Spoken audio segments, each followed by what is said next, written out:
Spring boot API बनाते time आपने भी नोटिस किया होगा कि कई बार आप जब भी सर्वर पे एक रिक्वेस्ट एपीआई रिक्वेस्ट भेजते हो वहाँ से 400 बैट रिक्वेस्ट या फिर 500 इंटरनल सर्वर एरर आ जाता है और क्लाइंट को या फिर जो भी यूज़र है जो उस एपीआई को यूज़ कर रहा है उसे समझ नहीं आता कि उस एपीआई में क्या इशू है या फिर सर्वर पे क्या इशू है, या फिर उसने उस पेलोड में उस एपीआई को कॉल करते टाइम पेलोड में कुछ गलत डेटा भेज दिया।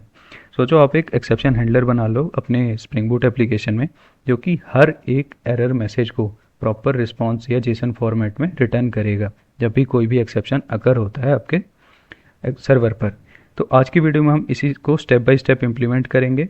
ठीक है, तो नमस्ते दोस्तों, welcome back to my channel backend verse. आज हम देखने वाले हैं कैसे एक हम इम्प्लीमेंट कर सकते हैं ग्लोबल एक्सेप्शन हैंडलर को स्प्रिंग बूट में, और फिर कैसे ये काम करता है, क्या चीज़ें इसमें हम यूज़ करते हैं। सबसे पहले बेसिक समझते हैं। जब भी आपके एप्लीकेशन में कोई भी एरर आता है जैसे रन टाइम एक्सेप्शन या फिर नल पॉइंटर एक्सेप्शन, हम क्या करते हैं ग्लोबल एक्सेप्शन हैंडलर में एक्सेप्शंस को डिफाइन करते हैं कि जब भी रन टाइम एक्सेप्शन आ रहा है उस टाइम पर ये लॉजिक को एग्जीक्यूट करो। एक फंक्शन लिखेंगे, वहाँ पे हम डिफाइन करते हैं कि कौन से रिस्पॉन्स को रिटर्न करना है, फिर क्या प्रोसेसिंग करनी है और फिर क्या रिस्पॉन्स रिटर्न करना है। तो हम एक सेंट्रलाइज जगह पर, एक सेंट्रलाइज प्लेस पे हम कन्फिग्रेशन को एक बार डिफाइन कर देते हैं और फिर पूरे एप्लीकेशन में आपको हर जगह ट्राई कैच नहीं लिखना पड़ता एरर मैसेज के लिए। एक बार आपने ग्लोबल एक्सेप्शन हैंडलर में सेंट्रलाइज कन्फिग्रेशन कर दी, वहाँ पे आपने कोड लिख दिया एक्सेप्शन हैंडलर के लिए। फिर क्या होता है, पूरी एप्लीकेशन में जहाँ भी एक्सेप्शन अकर होगा ग्लोबल एक्सेप्शन हैंडलर ट्रिगर होगा और उसके बाद वो उस जो भी वहाँ पे हमने रिस्पॉन्स को डिफाइन कर रखा है उस रिस्पॉन्स को रिटर्न कर देगा।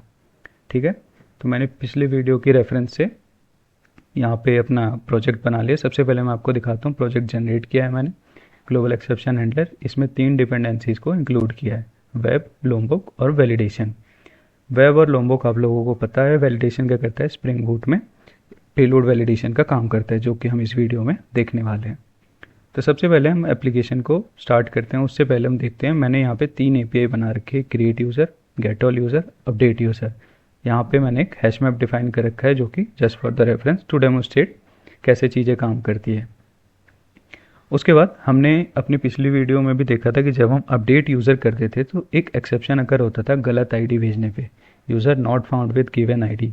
लेकिन वो एक्सेप्शन मैसेज रिस्पॉन्स में नहीं जाता था, वो सिर्फ सर्वर पे रहता था और रिस्पॉन्स में 500 एरर मैसेज दिखता था, जिसको हम एक बार अपने स्प्रिंग बूट एप्लीकेशन को रन करते हैं और फिर देखते हैं, ताकि हमें ये पता चल जाएगा कि बिफोर और आफ्टर जो हमने चेंजेस किए, जो हमने लॉजिक लिखा, वो कैसे काम कर रहा है, क्या चीज़ें चल रही हैं और फिर कैसे कॉन्फ़िगरेशन मैनेज हो रही है।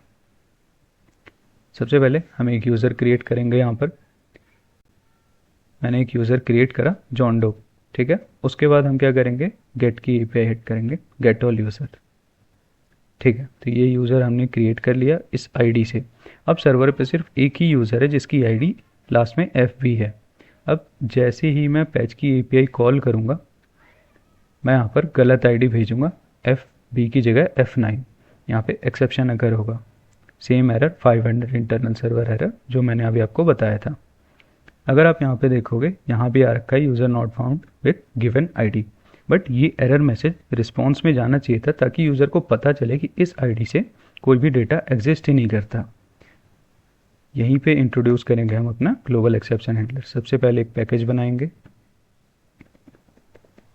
एक्सेप्शन, फिर यहाँ एक क्लास बना लेंगे। सबसे पहले अपने क्लास को बनाते हैं वैलिडेशन एक्सेप्शन। यहाँ पर हम एक्सटेंड करेंगे रन टाइम एक्सेप्शन। ठीक है, फिर यहाँ हम एक फील्ड को इंट्रोड्यूस करेंगे, प्राइवेट स्ट्रिंग मैसेज। उसके बाद हम यहाँ पे क्या करेंगे, अपने कंस्ट्रक्टर को ओवरलोड करेंगे और यहाँ पर सुपर के थ्रू रन टाइम एक्सेप्शन का जो मैसेज का कंस्ट्रक्टर है उसे हम कॉल करेंगे। ओके, तो इसे हम हटा देते हैं, मैसेज, सुपर ऑफ मैसेज, और यहाँ पर भी मैसेज। ओके, सो हमने सक्सेसफुली अपना एक वैलिडेशन एक्सेप्शन का क्लास जनरेट कर लिया, बना लिया।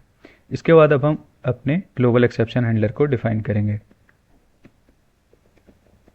ग्लोबल एक्सेप्शन हैंडलर हमने क्लास बना लिया, उसके ऊपर हम एक एनोटेशन को यूज़ करेंगे, रेस्ट कंट्रोलर एडवाइस।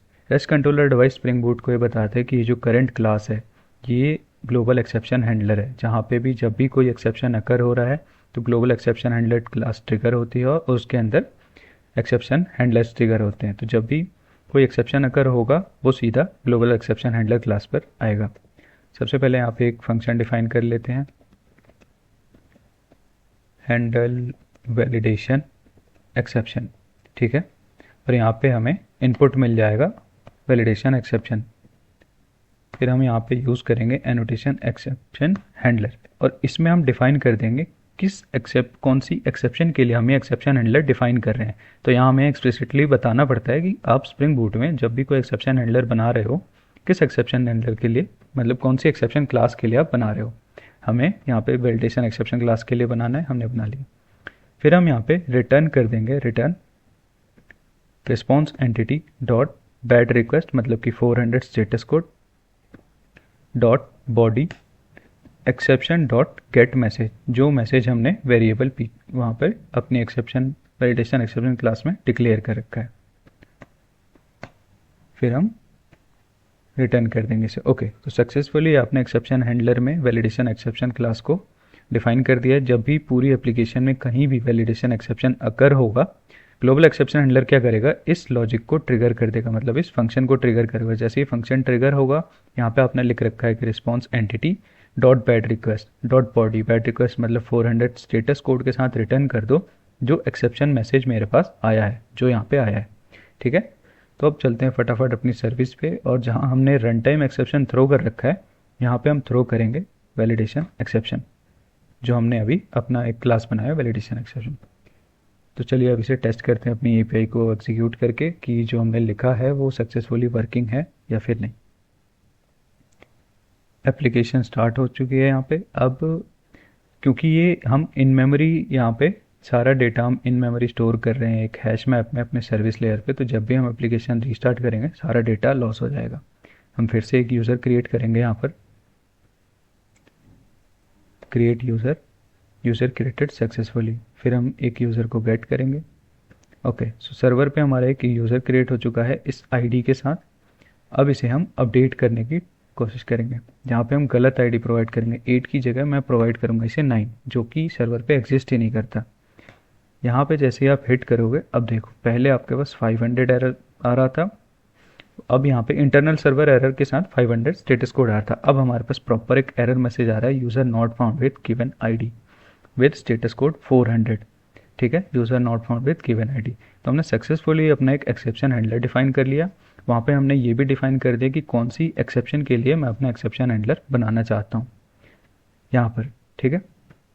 इसके बाद जो हमने स्प्रिंग बूट वैलिडेशन की बात करी थी, जब भी हम क्रिएट यूज़र कर रहे हैं, ठीक है, तो यूज़र क्रिएशन के टाइम पे हम देखेंगे यहाँ पर ये जो यूज़र क्रिएशन है, यहाँ पे जब भी यूज़र क्रिएट हो रहा है तो हमें सर्वर पे प्रिवेंट करना होता है ये चीज़, मतलब सर्विस लेयर पे लॉजिक को प्रिवेंट करना होता है कि जो भी डेटा का वैलिडेशन है वो जब एपीआई पे हिट आ रहा है, जब कोई एपीआई पे रिक्वेस्ट कर रहा है, उसी टाइम पे डेटा को वैलिडेट करो। और एरर डेटा डेटाबेस में सेव नहीं होना चाहिए। एरर डेटा से मेरा मतलब है नेम या फिर ईमेल है, ये एम्प्टी या फिर नल सेव नहीं होना चाहिए। तो इसके लिए हम सर्विस पे कोड नहीं लिखेंगे, स्प्रिंग बूट में हम वैलिडेशन का यूज़ करते हैं, स्प्रिंग बूट स्टार्टर वैलिडेशन का यूज़ करके।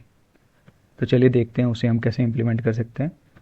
सबसे पहले हम चलेंगे अपने मॉडल्स में, क्रिएट यूज़र रिक्वेस्ट, जो कि यूज़ हो रहा है हमारे कंट्रोलर पे, यहाँ पे क्रिएट यूज़र पे। यहाँ हम एक एनोटेशन यूज़ करेंगे, not blank message name is required field, perfect. हमने नॉट ब्लैंक, इससे आपको पता चल रहा होगा मतलब कि ये जो नेम है ये ब्लैंक नहीं है, नल नहीं होना चाहिए। फिर हम यहाँ पे अपने क्रिएट यूज़र के कंट्रोलर पे आएंगे और एक एनोटेशन का यूज़ करेंगे @valid, जो कि जकार्ता से इंपोर्ट हो रहा है। जैसे ही आप @valid लगाते हो, जब भी इस कंट्रोलर पे कोई रिक्वेस्ट आता है, इस फंक्शन पे कोई क्रिएट यूज़र की एपीआई को हिट करता है, स्प्रिंग बूट क्या करेगा, इस @valid को डिटेक्ट करके और फिर वो चेक करेगा कि इस टीटीओ में जितने भी एनोटेशन है, जो भी हमने वैलिडेशन के लिए यूज़ कर रखे हैं, उस एनोटेशन के चेक्स को परफॉर्म करेगा, वैलिडेशंस को परफॉर्म करेगा, ठीक है। तो एक बार मैं दिखाता हूँ, अभी भी ये परफेक्टली इंप्लीमेंट नहीं हुआ क्योंकि इसके लिए भी हमें ग्लोबल एक्सेप्शन हैंडलर में कोड लिखना पड़ता है। मैं आपको दिखाता हूँ क्यों, ठीक है। हमारा एप्लीकेशन स्टार्ट हो चुका है। अब हम क्या करते हैं, नेम को एम्प्टी भेजते हैं। हमने नॉट ब्लैंक का 400 यहाँ पे एरर मैसेज आ गया, हमने नॉट ब्लैंक का नोटेशन यूज़ कर रखा है। यहाँ पे अगर आप लॉग देखोगे, बहुत बड़ा सा एक लॉग आएगा, validation failed for argument this, spring boot ने थ्रो किया method argument not valid exception, okay, इस एक्सेप्शन को भी हमें ग्लोबल एक्सेप्शन हैंडलर में इम्प्लीमेंट करना पड़ता है। हम यहाँ पे चलेंगे, ये थोड़ा अभी ट्रिकी या कॉम्प्लेक्स हो सकता है आपके लिए, बट कोई नहीं, अभी अभी के लिए आप इसे इग्नोर कर सकते हो। Handle method argument not valid exception, जो उसका प्रॉपर कंसेप्ट है वो मैंने आपको यहाँ पर समझा दिया। अब हम बात कर रहे हैं स्प्रिंग बूट वैलिडेशन की, जहाँ पर बस हम और कुछ भी एक्स्ट्रा नहीं कर रहे हैं, यहाँ पे हम सिर्फ अपने एक्सेप्शन को डिफाइन कर रहे हैं। यहाँ पर हम यूज़ करेंगे @exception handler, same annotation, method argument not valid exception dot class exception. ठीक है, अब यहाँ पर डायरेक्टली हम यहाँ से डॉट गेट मैसेज नहीं कर सकते। ये जो ऑब्जेक्ट मिला है हमें method not valid argument exception, इससे हमें गेट करना पड़ता है जितने भी एरर मैसेजेस हैं। तो हम यहाँ पे एक मैप को डिफाइन कर लेंगे, map of string string errors equals to new hash map. Perfect. उसके बाद हम यहाँ पे सबसे पहले अपने बेसिक कोड लिख लेते हैं, return response entity dot pad request dot body. Body में हमें यहाँ पर एरर्स भेजना होता है, जो भी हमने एरर गेट किया है, मतलब जो भी हमें एरर मिला है सर्वर से उसे। यहाँ पे हम करेंगे exception dot get binding result dot get error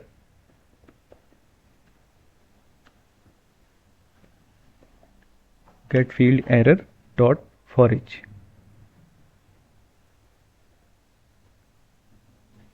get field errors dot for each error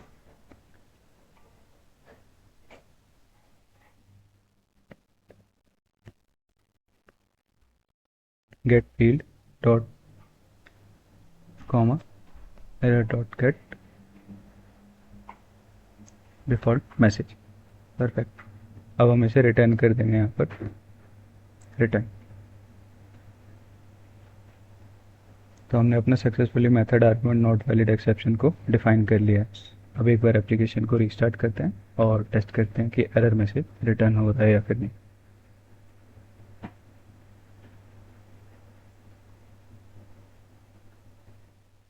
okay, तो एप्लीकेशन स्टार्ट हो चुका है। आप देखते हैं यहाँ पर नेम इज़ रिक्वायर्ड फील्ड। जब भी आप नल या फिर ब्लैंक भेजोगे, स्प्रिंग बूट आपको एरर देगा नेम इज़ रिक्वायर्ड फील्ड। तो हमने अपना एरर को सक्सेसफुली एपीआई रिस्पॉन्स में रिटर्न कर दिया जब भी यूज़र क्या करता है, नेम को नल या फिर ब्लैंक भेजता है। तो इस वीडियो के लिए इतना ही, आगे हम देखेंगे फिल्टर और इंटरसेप्टर क्या होता है।